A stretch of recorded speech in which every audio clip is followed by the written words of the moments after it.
Alright, so the other day we had a discussion, is what we're going to call it, on a local webpage I'm on about clones and how you have to watch for when you're buying clones and which clone is better than which clone and all that fun stuff. So I've decided to do a video comparing two clones, the Sig Green X version 2 and a 1-to-1 authentic clone looking Mutation X original. Now, these clones look very similar, other than obviously one's black and one's copper, but that's about where the similarities end. Starting off, you have the wide-bore drip tips they come with.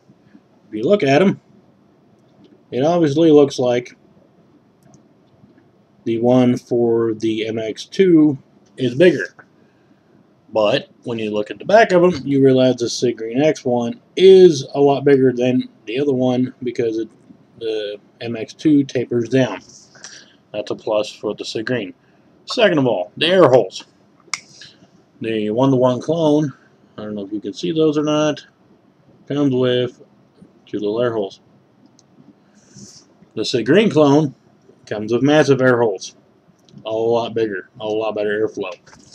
That being said, you get a slightly more restrictive draw with the MX2 clone, which is slightly better flavor, but not enough to really be a deal breaker for this one.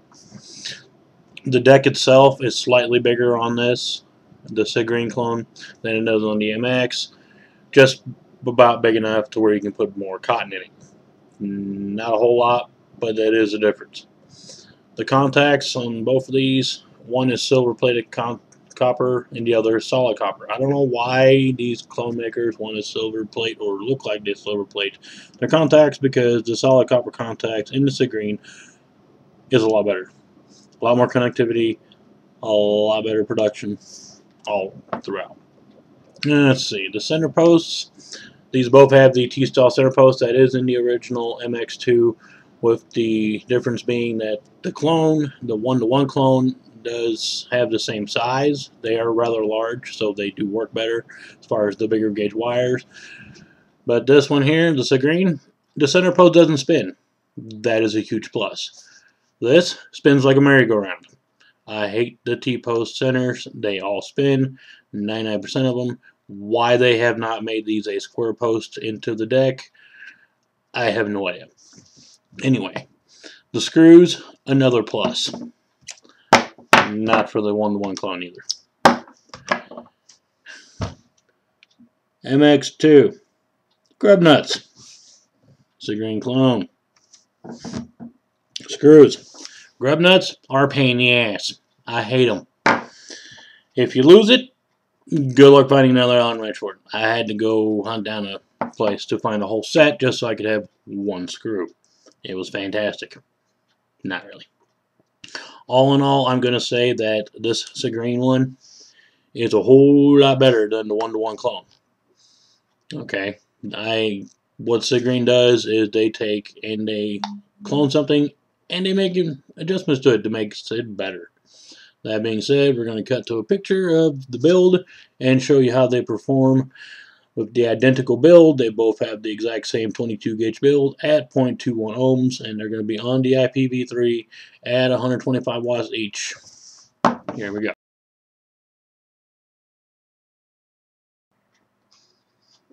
Alright, the 1-to-1 clone.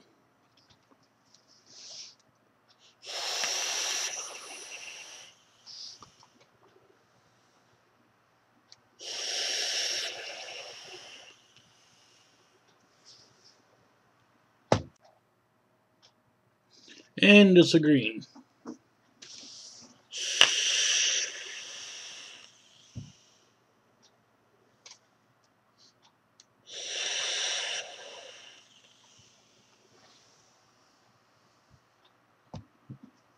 As you can see, they perform very similarly.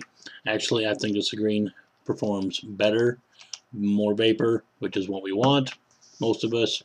I am a cloud chaser. I want as big a cloud as possible. I'm not as big on flavor as some of the other guys out there that do strictly flavor builds. I like trucking the clouds. That is what a Sig Green is for. If you want a good clone, get a Sig Green. as opposed to a 1-to-1 clone, because they made adjustments to the sig green that makes it all around a better Addy than the MX2 clone, which is a 1-to-1, so it's almost exactly the same. So I'm pretty sure the authentic is going to be exactly the same. That is all.